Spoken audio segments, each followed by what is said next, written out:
الإله وتصفو الحياة بنور هدى جمال الوجود بذكر الإله وتصفو الحياة بنور هدى وتطرب نفس له طاعة ويبلغ سعد إلى منتهى جمال الوجود بذكر الإله وتصفو الحياة بنور هدى جمال الوجود بذكر الإله وتصفو الحياة بنور هدى وتطرب نفس له طاعة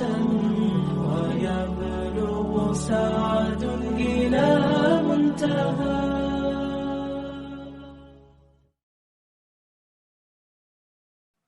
الحمد لله وحده والصلاة والسلام على من لا نبي بعده. فأعوذ بالله من الشيطان الرجيم. بسم الله الرحمن الرحيم. رب اشرح لي صدري ويسر لي أمري واحلل عقدة من لساني يفقهوا قولي. ربي زدني علما ربي زدني علما ربي زدني علما اللهم ربي زدنی علما. تمام قسم کی حمد و ثنا کبریائی بڑائی اللہ وحدہ لا شریک کے لیے لائق و زیبا ہے. سبحان اللہ بحمدہ سبحان اللہ العظیم. انگنت درد و سلام ہو انبیاء کی مقدس جماعت پر، خصوصاً سید المرسلین رحمت للعالمین جناب محمد رسول اللہ صلی اللہ علیہ وسلم کی ذات گرامی پر. اللہم صلی علی محمد وعلی آل محمد کما صلیت علی ابراہیم وعلی آل ابراہیم انک حمید مجید. اللہم بارک علی محمد وعلی آل محمد کما بارکت علی ابراہیم وعلی آل ابراہیم انک حمید مجید. اللہ کی حمد و ثنا اور رسول اکرم صلی اللہ علیہ وسلم کے اوپر درود و سلام کے بعد انشاءاللہ ہم آگے پڑھیں گے اور اصول ثلاثہ کے سلسلے میں ڈیٹیلی بحث انشاءاللہ جانیں گے کتاب و سنت کی روشنی میں. لیکن اس سے پہلے یہ بتائیے آپ لوگوں کو آواز آ گئی ہے صاف طریقے سے؟ ہاں الحمدللہ آ رہی ہے آپ کی آواز. جی جزاک اللہ خیر. دیکھیے یہ عربک متن کی بک ہے اصول ثلاثہ کی، ٹھیک ہے. ہم اس سے پہلے یہ والی پڑھ رہے تھے اردو متن کی، اور اردو متن میں یہ ہوتا ہے کہ انسان کا ذہن جو اردو جاننے والے ہیں وہ اسی میں پڑھنے میں ذہن لگاتے رہتے ہیں، تو اس لیے عربی متن میں انشاءاللہ ہم پڑھیں گے، ٹھیک ہے، اور کوشش کریں گے کہ عربی سے اس کو سمجھیں. تو دیکھیں کہاں تک ہم پڑھ لیے تھے ہم نے. سب سے بڑا حکم اللہ تعالیٰ کا کیا ہے؟ کہتے ہیں وَأَعْظَمُ مَا أَمَرَ اللَّهُ بِهِ. سب سے بڑا حکم جو اللہ تعالیٰ نے دیا ہے کائنات کو، انسانیت کو، جن و انس کو، وہ کیا ہے؟ التوحید. التوحید سب سے بڑا حکم اللہ کا کیا ہے؟ توحید ہے. کہتے ہیں توحید کیا ہے؟ وَهُوَ إِفْرَادُ اللَّهِ بِالْعِبَادَةِ. اللہ کو اس کی عبادات کے اندر افراد یعنی اکیلا جاننا. اللہ کو اس کی عبادات کے اندر اکیلا جاننا یہ توحید کہلاتا ہے. کہتے ہیں وَأَعْظَمُ مَا نَهَى عَنْهُ. اور سب سے بڑا گناہ جس سے اللہ نے منع کیا ہے، یا سب سے بڑی ممانعت جو اللہ رب العالمین نے جس چیز سے منع کیا ہے، الشرک وَهُوَ دعوت اللہ کے ساتھ کسی دوسرے کو شریک کرنا یا اس کا پارٹنر جاننا اور سمجھنا. یعنی مطلب یہ ہے کہ اگر بندہ اللہ کی توحید کو مانتے ہوئے زندگی گزارتا ہے تو گویا اللہ کے سب سے بڑے حکم کے مطابق اس نے زندگی گزاری ہے، اور اللہ رب العالمین کے ساتھ دوسروں کو پارٹنر بناتا ہے، دوسروں کو شریک کرتا ہے، اور دوسروں کو اللہ رب العالمین کی عبادات کے اندر دوسروں کی بھی عبادات کرتا ہے تو گویا اس نے اللہ کی سب سے بڑی ممانعت جس سے اللہ نے منع کیا ہے اس کو اپنی زندگی کے اندر اپلائی کیے ہوئے. تو کیا پتہ چلا کہ توحید اللہ کو ایک جاننا، ایک ماننا اس کی عبادات کے اندر. اب اس توحید کی 3 قسمیں ہیں جو اہل علم نے بیان کی ہے. میں نے مختصراً پچھلے درس میں آپ کے سامنے رکھا بھی تھا بات کہ توحید کی 3 قسمیں کون کون سی ہیں.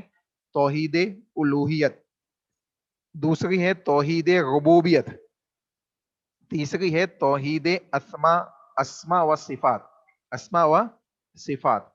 تو الوہیت یعنی اللہ ہی کی عبادت کی جائے، اللہ ہی کی عبادت کی جائے.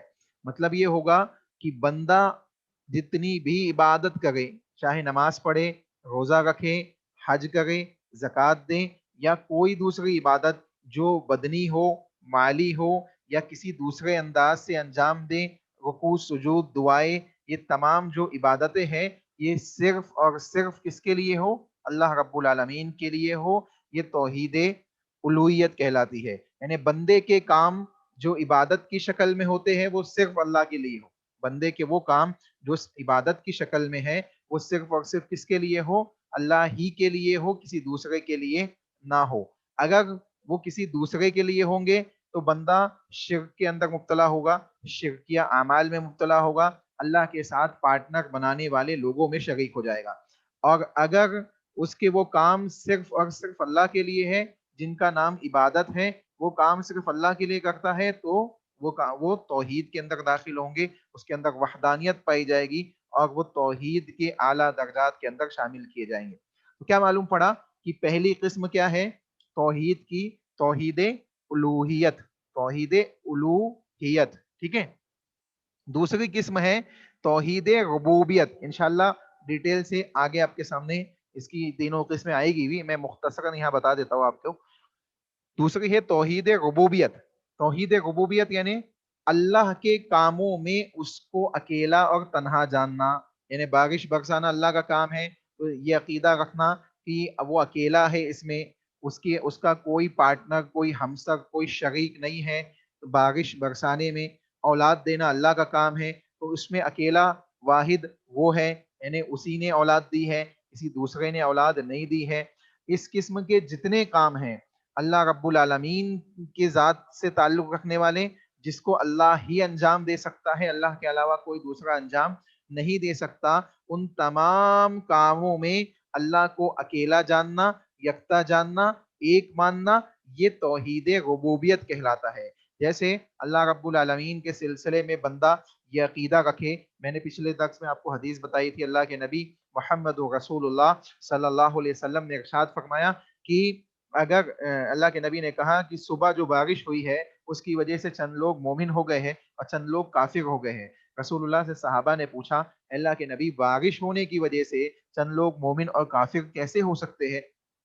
اللہ کے نبی محمد رسول اللہ صلی اللہ علیہ وسلم نے ارشاد فرمایا جنہوں نے کہا کہ یہ بارش اللہ کے فضل سے ہوئی ہے ان کا ایمان اللہ کی ذات کے اوپر بڑھا اور انہوں نے ستاروں کا اور دوسری چیزوں کا انکار کیا، یعنی ان کا کفر کیا. اور جنہوں نے کہا کہ یہ بارش فلاں ستارے کی وجہ سے ہوئی ہے، فلاں وجہ سے ہوئی ہے، تو انہوں نے ان چیزوں پہ ایمان لایا اور اللہ رب العالمین کا کفر کیا.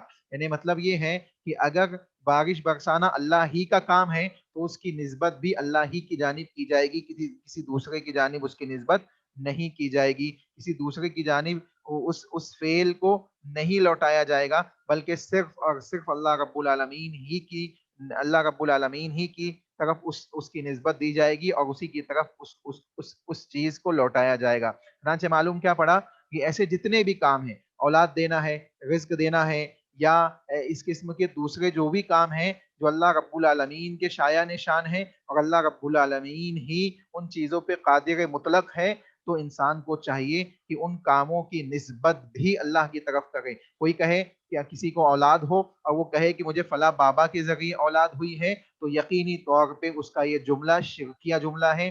تو توحید ربوبیت کے اندر اس نے شرکیہ کام کیا ہے اللہ کے ساتھ.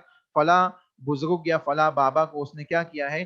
پارٹنر بنا لیا ہے، شریک بنا لیا ہے، جبکہ اللہ رب العالمین ہی کی ذات ہے جو انسان کو اولاد دیتی ہے، رزق دیتی ہے، اور اس قسم کے دوسرے تمام کام اللہ ہی کے لیے ہیں۔ تو توحید ربوبیت، اللہ کے کاموں میں اس کو اکیلا اور تنہا جاننا، یہ دونوں سمجھ میں آئے؟ توحید الوہیت اور ربوبیت سمجھ میں آئی آپ کو؟ جی الحمدللہ۔ جی ماشاء اللہ، جزاک اللہ خیر۔ دیکھیے اس کے بعد تیسری قسم جو ہے توحید کی، وہ ہے توحید اسماء و صفات۔ توحید اسماء و صفات یعنی اللہ کے جتنے نام، اسماء کہتے ہیں ناموں کو، اللہ کے جتنے نام ہیں، نیمز ہے، اور صفات جو اللہ رب العالمین کی کوالٹیز، اللہ رب العالمین کی صفات کتاب اللہ کے اندر یا رسول اللہ صلی اللہ علیہ وسلم نے احادیث صحیحہ کے اندر بیان کی ہے، وہ صفات، ٹھیک ہے؟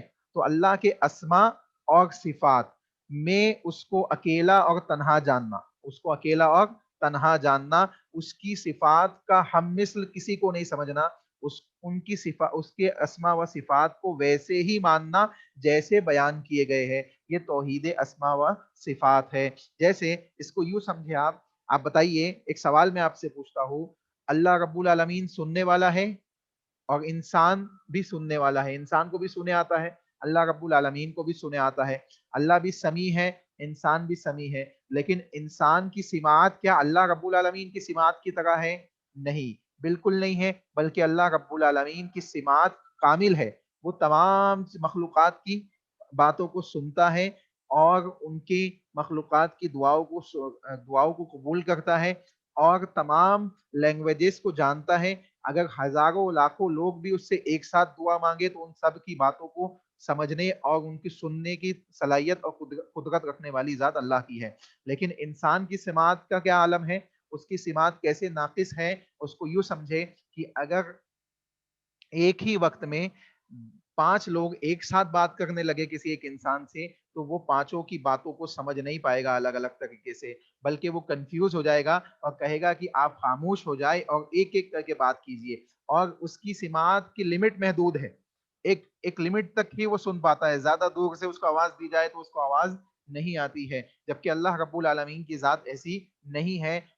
حضرت یونس علیہ السلام سمندروں کی تہ میں مچھلی کے پیٹ کے اندر سے اللہ رب العالمین کو دعا کرتے ہیں اور اللہ ان کی دعا کو بھی سنتا ہے۔ چنانچہ معلوم کیا پڑ رہا ہے کہ اللہ کی سماعت کاملہ ہے، اور بندے کی سماعت، بندے کی سننے کی صلاحیت کیا ہے؟ ناقص ہے، اس میں سماعت کاملہ نہیں ہے۔ تو جو کوالٹی، جو اسماء اللہ کے لیے ذکر کیے گئے ہیں، وہ صرف اور صرف اللہ ہی کے لیے ہے اور اللہ کے علاوہ کسی دوسرے کے لیے نہیں ہے۔ اگرچہ اس قسم کی کوالٹیز ہم یا دوسری مخلوقات کے پاس موجود تو ہے، لیکن وہ کوالٹی ناقص ہے اور اللہ کی مکمل اور کامل ہے۔ انشاءاللہ اس کو اسماء و صفات کی ڈیٹیل میں ہم مزید ڈیٹیل سے پڑھیں گے، ٹھیک ہے؟ تو کیا پتا چلا کہ تیسری قسم ہے اسماء و صفات، یعنی اللہ کے ناموں میں اور اس کی کوالٹیز یعنی اس کے صفات میں اس کو تنہا اور یکتا جاننا، یہ اسماء و صفات کہلاتا ہے، توحید اسماء و صفات کہلاتا ہے، ٹھیک ہے؟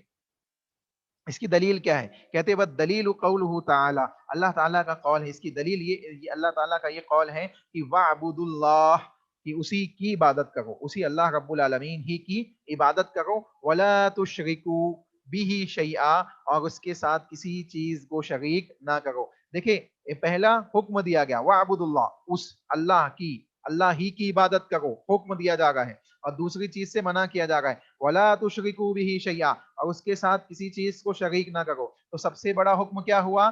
توحید، اس کی عبادت کی جائے، اسی کے لیے کی جائے اور اسی کی جائے، ٹھیک ہے؟ اور جس سب سے بڑی ممانعت کیا ہوئی، جس چیز سے اللہ نے منع کیا کہ اس کے ساتھ کسی دوسرے کو شریک، کسی دوسرے کو پارٹنر، کسی دوسرے کو ساجی نہ بنایا جائے، یہ سب سے بڑی ممانعت ہے۔ تو انسان کو چاہیے کہ جہاں وہ اللہ کی ذات پہ ایمان رکھتا ہے تو توحید کو مکمل کرے، توحید کاملہ کے ساتھ زندگی گزارے، اور شرک کی تمام قسموں سے اپنے آپ کو بچائے، اپنے ایمان اور عمل کو بچائے اور اس سے محفوظ رہ کے زندگی گزارے، تو یقینی معنی میں انشاءاللہ وہ کامیاب ہو جائے گا۔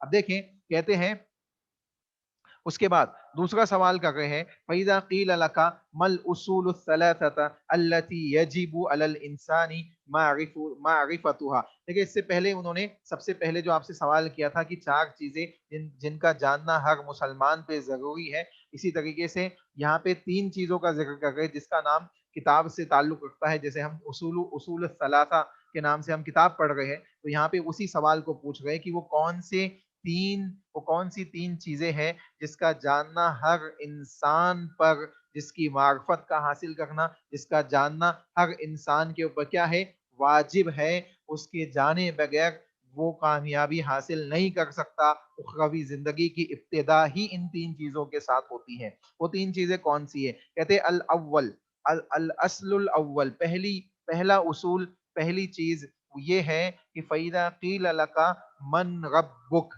کہ جب اس سے کہا جائے گا کہ تیرا رب کون ہے, یعنی سب سے پہلی چیز یہ ہے کہ اپنے رب کے سلسلے میں انسان جانے کہ اس کا معبود حقیقی کون ہے, اس کا رب العالمین کون ہے, کس رب کو مانتے ہوئے اس کو زندگی گزارنی ہے. سب سے پہلے اس کو اس بات کا علم حاصل کرنا ہے, اس بات کو جاننا ہے. اگر وہ اس بات کو نہیں جانے گا, اس بات کو معلوم نہیں کرے گا اور غافل ہو کے زندگی گزارے گا, تو یقینی معنوں میں کیا ہوگا, وہ گمراہی کے دلدل میں پھنس جائے گا. اور اسی گمراہی کے ساتھ اگر اس کا انتقال ہوا, اس کی موت آئی, تو آخرت کی زندگی میں بھی انسان ناکام ہو جائے گا اور جہنم کا مستحق ہو جائے گا. چنانچہ کہا گیا ربی اللہ الذی ربانی و ربی جمیع العالمین, کہتے ہیں وہ اللہ جس نے تمام یعنی مجھے اور تمام جمیع العالمین, تمام عالمین کو, تمام دنیا والوں کو, تمام مخلوقات کو اپنی نعمتوں سے, بنعمتی ہی اپنی نعمتوں سے سرفراز کیا ہے. یعنی وہ اللہ جو میرا اور تمام عالمین کا رب ہے, ہمیں نعمتیں عطا کرتا ہے. وَهُوَ مَعْبُودِي لَيْسَ لِي مَعْبُودٌ سِوَا, کہتے وہی میرا معبود ہے, اس کے علاوہ کوئی معبود نہیں ہے. پتہ ہے کیا چلا کہ اللہ رب العالمین نے کتاب اللہ کے اندر کیا چیز بیان کی؟ سورہ فاتحہ کی پہلی آیت کیا ہے؟ کیا ہے سورہ فاتحہ کی پہلی آیت؟ الحمدللہ. جی, الحمدللہ رب العالمین, ہے نا. تو کیا کہا جائے گا اس میں کہ تمام تعریفات اللہ ہی کے لیے ہے جو رب ہے عالمین کا. تو عالمین الگ ہے, رب الگ ہے, دو الگ الگ چیزیں ہیں. عالمین کے اندر تمام مخلوقات ہے اور رب الگ ہے, یعنی اس کا مطلب یہ ہے کہ جو عالمین ہے وہ مخلوقات ہے اور جو رب ہے وہ خالق ہے.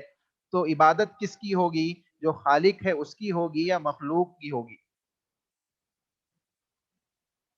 خالق کی ہوگی. جی بے شک, عبادت خالق کی ہوگی. تو اللہ نے کہا الحمدللہ رب العالمین, تمام جہانوں کا رب اللہ ہی ہے, یعنی اللہ رب العالمین ہے. تو اب جہانوں کے اندر جو مخلوقات ہے اس کا رب بھی اللہ ہی ہے. تو عالم کے اندر ہم اور آپ بھی موجود ہے, ہم اور آپ بھی عالم کے ایک فرد ہے, عالمین کے ایک فرد ہم بھی ہے. تو ہمارا مالک اور ہمارا خالق کون ہوا؟ اللہ رب العالمین ہوا. چنانچہ کہا گیا کہ من ربک, کہ تمہارا رب کون ہے, اس کو پہچاننا ہے. اب اس کو پہچانیں گے کہ ہمارا رب اللہ ہے. اللہ رب العالمین کے سلسلے میں جب ہم علم حاصل کریں گے کہ اس کی صفات کیا ہے, اس کے اسماء کیا ہے, اس کی توحید کے کیا تقاضے ہیں, اس کی عبادات کے کیا تقاضے ہیں, ان تمام چیزوں کو جب ہم جانیں گے تو انشاءاللہ اللہ رب العالمین کی معرفت ہمیں حاصل ہوگی, اللہ کے سلسلے میں علم حاصل ہوگا. اور جب علم حاصل ہوگا اور اس کے مطابق اس کے تقاضوں کو ادا کرتے ہوئے ہم زندگی گزاریں گے,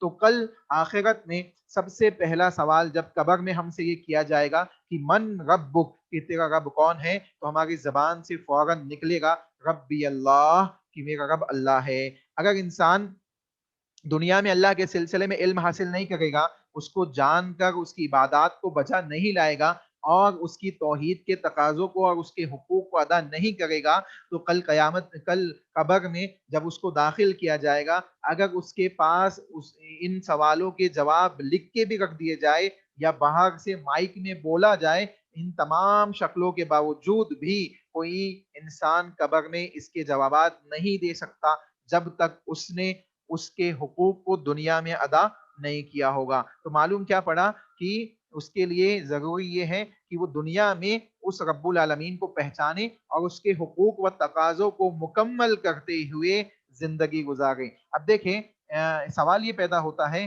کہ ہم اس کو کیسے پہچانیں گے. انشاءاللہ اس کو بھی ہم دیکھیں گے. پہلے دلیل کو ایک بار اور سمجھ لیں. کہتے ہیں دلیل قولہ تعالی الحمدللہ رب العالمین. اور دلیل یہ ہے اس بات کی کہ اللہ تعالیٰ نے فرمایا کہ تمام تعریفات رب العالمین کے لیے ہے, تمام تعریفات اللہ کے لیے ہے جو تمام جہانوں کا رب ہے. کہتے ہیں وَكُلٌّ مَنْ سِوَا اللَّهُ عالم, ہر وہ چیز جو اللہ کے علاوہ ہے وہ عالم ہے.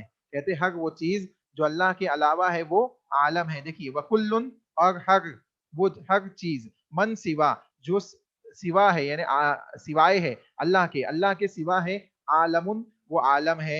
یعنی ہر وہ چیز جو اللہ رب العالمین کے علاوہ موجود ہے وہ کیا ہے, عالم ہے. اب فرشتوں کا بھی ایک عالم ہے, جناتوں کا ایک عالم ہے, انسانوں کا ایک عالم ہے, دوسری مخلوقات کا ایک عالم ہے. تو یہ تمام عالمین کے سلسلے میں اللہ کیا کہہ رہا ہے کہ یہ تمام عالمین کا رب میں ہی ہوں, اللہ ہی ہے. تو اب اس میں انسان ہونے کے ناطے ہم بھی ہے, فرشتے ہیں, جن ہے, دوسری مخلوقات ہے, تو ان سب کا رب کون ہوا, اللہ رب العالمین ہوا. تو کہہ رہے اللہ کے سوا تمام چیزیں عالم میں داخل ہے. وَأَنَا وَاحِدٌ مِّن ذَلِكَ الْعَالَمِ, کہتے ہیں کہ میں بھی اس عالم کا ایک فرد ہوں, میں بھی اس عالم کا ایک فرد ہوں. یعنی اس عالمین کے اندر میں بھی ایک چھوٹا سا فرد ہوں. تو مجھے چاہیے کہ میں اپنے رب کو, جو عالمین کا رب ہے اللہ, اسی کی عبادت کرتے ہوئے زندگی گزاروں. بات سمجھ میں آئی؟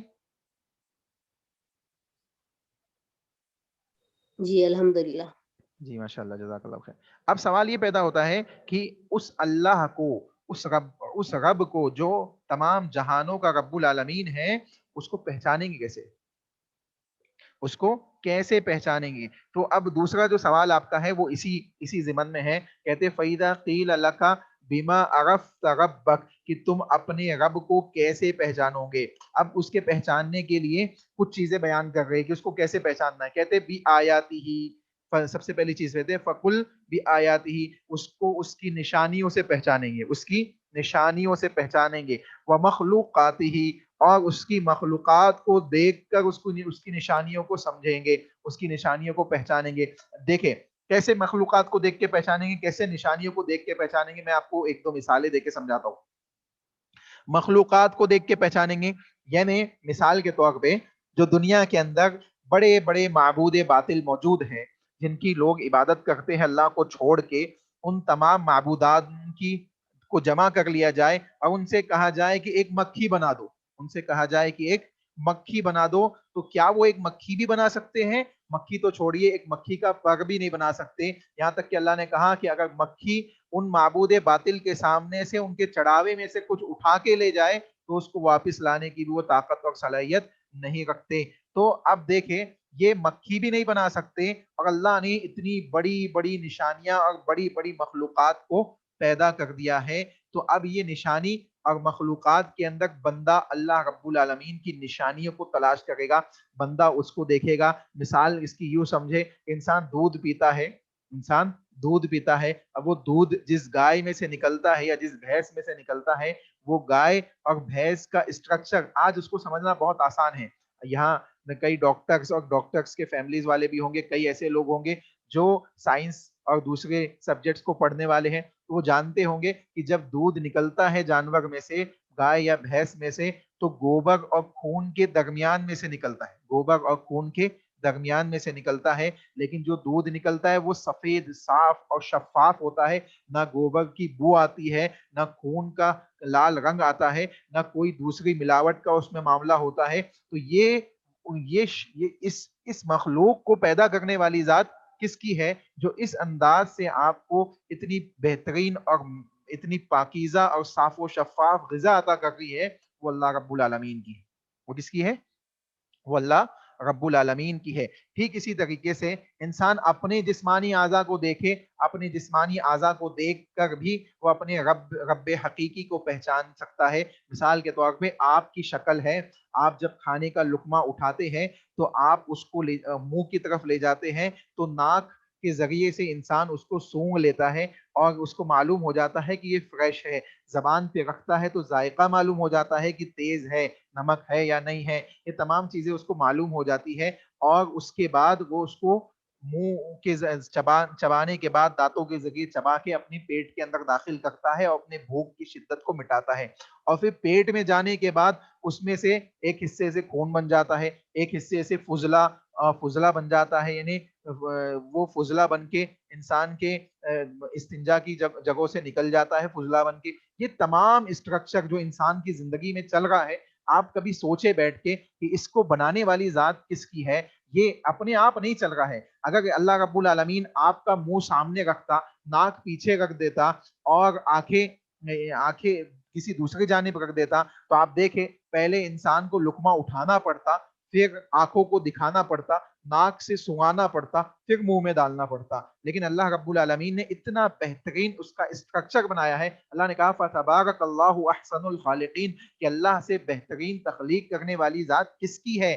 تو اللہ نے اتنی بہترین مخلوق، اتنی بہترین اسٹرکچر میں انسان کو پیدا کیا ہے کہ اگر وہ اپنے ہی اعضاء کو دیکھے تو اس کو اللہ رب العالمین کی کئی کوالٹی کئی نشانیاں اس کو مل جائے گی۔ اسی طریقے سے ہاتھ ہے، ہاتھوں کے اندر فنگر پرنٹس موجود ہے، جس کے ذریعے سے کئی مجرموں کو پکڑنے کے اندر مدد ملتی ہے۔ اور اللہ نے یہ چیز کتاب اللہ کے اندر بیان کی کہ ہم ہاتھوں کے پور کے ذریعے تم کو پہچان لیں گے جب ہم تم کو اٹھائیں گے۔ تو یعنی اللہ نے واضح کر دیا کہ یہ جو انگلیوں کے نشان ہوتے یہ سب کے مختلف ہوتے، کسی کے یکساں نہیں ہوتے۔ تو یہ تمام چیزیں کیا ہے؟ مخلوقات کی نشانیاں ہیں جس کو انسان دیکھ سکتا ہے۔ اس کے بعد کہہ رہے ہیں وَمِنْ آيَاتِهِ اللَّيْلُ وَالنَّهَارُ اور رات اور دن میں بھی نشانیاں ہیں، رات اور دن میں بھی نشانیاں ہیں۔ کوئی تو معبود برحق ہے جس کے حکم سے رات آتی ہے، دن جاتا ہے، دن آتا ہے، رات جاتی ہے۔ اپنے آپ یہ معاملہ نہیں ہوتا، کوئی چیز اپنے آپ نہیں ہوتی۔ یہاں تک کہ ایک لقمہ بھی اٹھانا ہے تو اس کو منہ میں ڈالنے کے لیے انسان کو اٹھانے کی محنت کرنی پڑتی ہے، چبانے کی محنت کرنی پڑتی ہے۔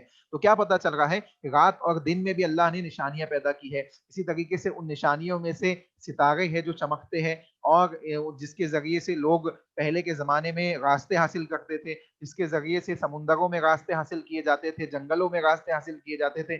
چاند ہے جو رات کو روشن کرتا ہے، روشنی کا ذریعہ ہے، ٹھیک ہے۔ اور اسی طریقے سے دن میں نشانی ہے اللہ رب العالمین نے اتنا بڑا سورج پیدا کیا ہے جو پوری کائنات کو، پوری دنیا کو روشن کر دیتا ہے۔ یہ تمام چیزیں کیا ہے؟ اللہ کی نشانیوں میں سے ہیں۔ اور آسمان کا بنا کسی ستون کے کھڑا ہونا یہ اللہ کی نشانیوں میں سے ہے، ٹھیک ہے۔ اور رات کا آسمان کے اوپر ایک جانب سے چڑھتے ہوئے آ جانا اور اس کو اندھیرے یعنی سیاہ بنا دینا یہ اللہ کی نشانیوں میں سے، یہ تمام چیزیں اللہ کی نشانیوں میں سے۔ اس کے بعد کیا کہ والشمس والقمر اور شمس اور یعنی سن یعنی سورج اور چاند، سن اور مون، ان میں کیا ہے؟ اللہ کی نشانیاں ہیں، ان میں بھی اللہ کی نشانیاں ہیں۔ یہ ان کے اندر بھی اللہ رب العالمین کی نشانیاں موجود ہیں۔ ومن مخلوقات السماوات السبع اور ساتوں آسمان کی مخلوقات، والارضون السبع اور ساتوں زمینوں کی مخلوقات، ومن فیہن اور جو کچھ اس میں ہے، وما بینہما اور جو کچھ ان دونوں کے درمیان میں ہے، یہ سب اللہ رب العالمین کی نشانیوں میں سے ہے۔ اللہ رب العالمین کو پہچاننے کا ذریعہ ہے، اللہ رب العالمین کی معرفت کو حاصل کرنے کا ذریعہ ہے۔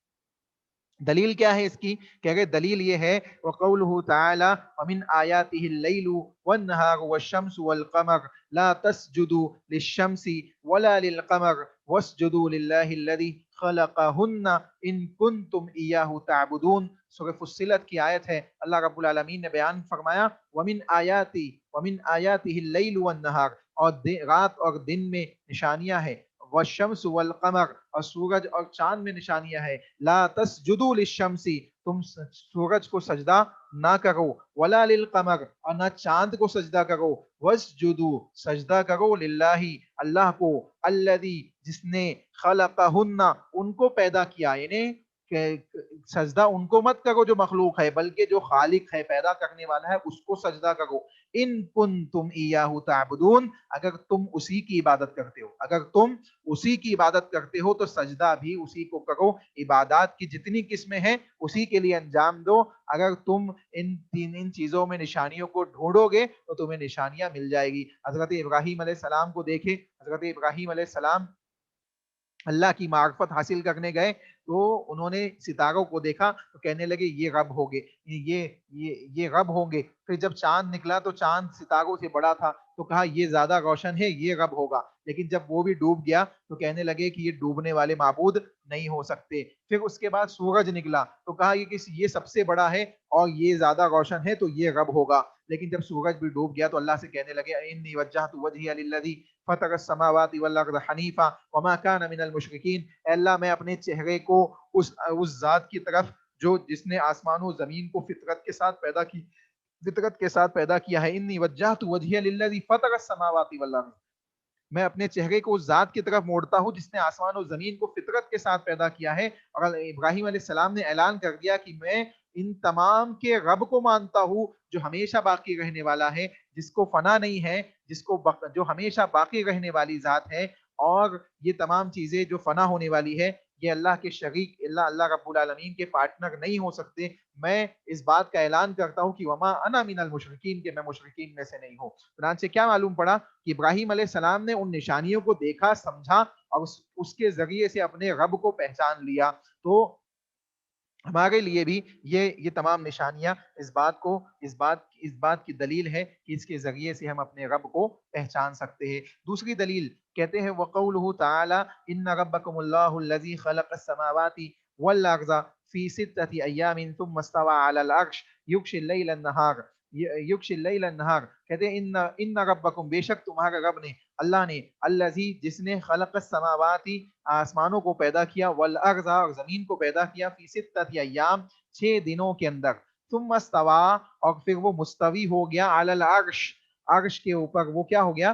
مستوی ہو گیا، یغشی اللیل النہار، اس کے بعد اللہ رب العالمین نے بیان کیا کہ رات اور دن کی کیفیات کو بیان کیا، یطلبہ حثیثا والشمس والقمر والنجوم مسخرات بامرہ، رات اور دن، اسی طریقے سے سورج اور چاند، ستارے، یہ تمام کے تمام اپنے اپنے معاملات میں لگے ہوئے، مسخرات یعنی ایک دوسرے سے یہ اپنے اپنے کاموں میں لگے ہوئے، بامرہ کس کے حکم سے؟ اللہ کے حکم سے، الا لہ الخلق والامر تبارک اللہ رب العالمین۔ دیکھیں کتنی واضح بات ہے کہ خبردار جان لو کہ وہی رب العالمین ہے جس نے ان تمام چیزوں کو کیا کیا ہے؟ پیدا کیا ہے، خلق اور ان کو حکم دیا ہے۔ فتبارک اللہ رب العالمین، وہی ہے جو تمام جہانوں کا رب ہے۔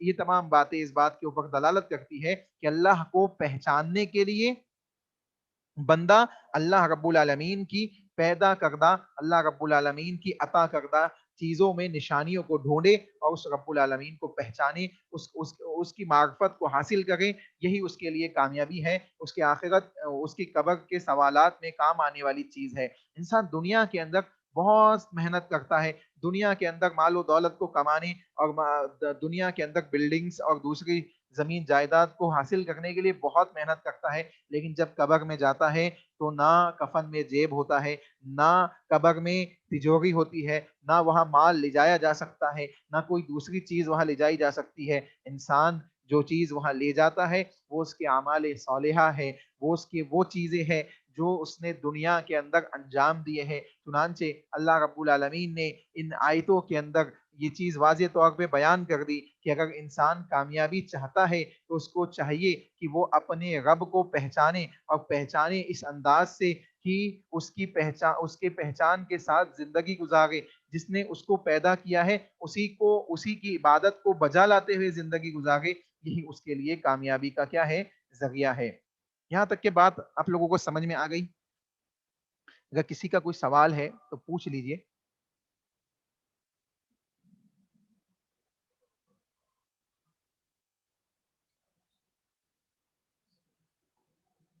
جی، کسی کا کوئی سوال ہے؟ بات سمجھ میں آئی؟ 5 منٹ باقی ہے، آگے کا نیکسٹ کلاس میں پڑھیں گے انشاءاللہ۔ پہلے آپ بتائیے مجھے، اگر آپ کا سوال نہیں ہے تو میں سوال پوچھتا ہوں آپ سے۔ جی چلیے بتائیے، توحید کی کتنی قسمیں ہیں؟ جی کون کون سی؟ توحید الوہیت، توحید الوہیت اور توحید ربوبیت، توحید اسماء و صفات۔ جی توحید الوہیت، توحید ربوبیت، توحید اسماء و صفات، ٹھیک ہے ٹھیک ہے جی۔ اچھا ایک سوال کسی نے پوچھا ہے کہ 7 زمین سے کیا مراد ہے. دیکھیں کتاب اللہ کے اندر غالباً سورہ طلاق میں اللہ رب العالمین نے اس چیز کو بیان کیا کہ جس طریقے سے آسمان ہے اسی طریقے سے زمین بھی ہے. تو اس سے دلیل لیتے ہوئے اہل علم بیان کرتے ہیں کہ یہ بھی 7 ہے، اور آسمان بھی 7 ہے اور زمین بھی 7 ہے، جبکہ دوسرے تمام مقامات پہ زمین کو واحد ذکر کیا گیا. لیکن اگر ایک مقام پہ بھی اس انداز سے بیان کیا گیا تو اس کو مانا جائے گا. تو چنانچہ اسی کی بیسس پہ زمین کو بھی 7 طبقات میں ذکر کرتے ہیں اہل علم. ممکن ہے کہ زمین کے بھی طبقات ہو، تو اس اعتبار سے اس کو 7 بیان کیا جاتا ہے. دی یہ تو آپ کا سوال ہوا. اب میرا سوال بتائیے کہ سب توحید الوہیت، ربوبیت اور اسماء و صفات توحید کی یہ قسمیں ہیں. یہ 3 قسمیں. اللہ رب العالمین نے جن چیزوں سے منع کیا ہے ان میں سب سے بڑی ممانعت کیا ہے؟ سب سے بڑی ممانعت والی چیز کیا ہے؟ جلدی جلدی بتائیے. اللہ کے ساتھ کسی کو شریک کرنا. جی. اور سب سے بڑا حکم کیا ہے؟ سوائے اللہ کے کسی کی عبادت نہیں کرنا، مالی، ہولی، نہیں، بدنی. یہ تو سب سے بڑی ممانعت ہو گئی. سب سے بڑا حکم کیا ہے؟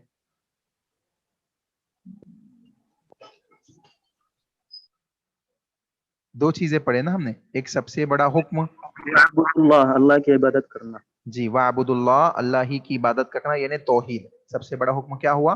توحید. اور سب سے بڑی ممانعت وَلَا تُشْرِكُوا بِهِ شَيْئًا، اس کے ساتھ کسی کو شریک نہیں کرنا، یعنی شرکیہ کام، شرکیہ اعمال، عقائد اور اس قسم کے شرک کی تمام قسمیں کیا ہوگی؟ سب سے بڑی ممانعت کے اندر داخل ہوگی. ٹھیک ہے.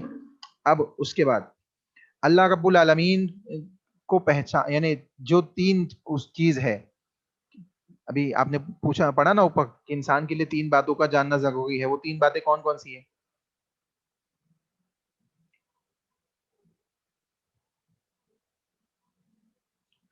اچھا چلیے بتائیے. اللہ رب العالمین کو کیسے پہچانیں گے؟ اللہ رب العالمین کو کیسے پہچانیں گے؟ جی. اس کی نشانیوں سے پہچانیں گے. اللہ تعالیٰ کی اللہ پیدا تعالیٰ کی کردہ نشانیوں سے پہچانیں گے. جیسے کی آیات، انسان مخلوق کو پیدا کرنا، زمین آسمان چاند ستارے. جی جی جی جزاک اللہ. ماشاء اللہ ماشاء اللہ ماشاء اللہ، بارک اللہ. جی. اس کے بعد اللہ تعالیٰ نے کتاب اللہ کے اندر اپنی معرفت کے سلسلے میں اپنی نشانیوں کو بیان کیا، مخلوقات کو بیان کیا. ٹھیک ہے. مخلوقات کو. اچھا یہ بتائیے، الحمدللہ رب العالمین، الحمدللہ رب العالمین کی تمام تعریفات اللہ کے لیے ہے جو تمام جہانوں کا رب ہے. تو کیا عالمین رب سے الگ ہے یا رب عالمین کے اندر ہے؟ عالمین الگ ہے، رب الگ ہے. جی، عالمین الگ ہے، رب الگ ہے. عالمین کے اندر تمام مخلوقات آئے گی اور رب اکیلا خالق کائنات ہے. تو عالمین سے کیا ہے؟ وہ الگ ہے. اس لیے کہا گیا وَكُلُّ شَيْءٍ مَنْ سِوَى اللَّهُ عالم، اللہ کے علاوہ تمام چیزیں کیا ہے؟ عالم ہے. وَأَنَا وَاحِدٌ مِّن ذَلِكَ الْعَالَمِ، اور ہم اس میں اس عالم کے ایک فرد ہیں. ٹھیک ہے. چلیے ماشاءاللہ، جزاک اللہ. اللہ آپ تمام کو جزائے خیر عطا فرمائے. آپ علم سیکھنے اور سکھانے میں ہم تمام کو اللہ رب العالمین اسی طریقے سے ہمیں توفیق عطا فرمائے اور اس کے مطابق اپنی زندگیوں کی اصلاح کرنے کی توفیق عطا فرمائے. اور یہ سیکھنا اور سکھانا ہمارے لیے دنیا و آخرت میں کامیابی کا ذریعہ بنائے. اللہ سے دعا ہے کہ جو وبائیں پھیلی ہوئی ہیں ہم سب کی حفاظت فرما اس سے، اور ہمارے اہل و عیال کی، دوست احباب رشتہ داروں کی حفاظت فرما، اور جو لوگ جڑے ہیں اللہ ان کو خیر و برکت سے نوازے. آمین. سبحانک اللہم ربنا وبحمدک اشہد ان لا الہ الا انت استغفرک واتوب الیک. والسلام علیکم ورحمۃ اللہ وبرکاتہ. وعلیکم السلام.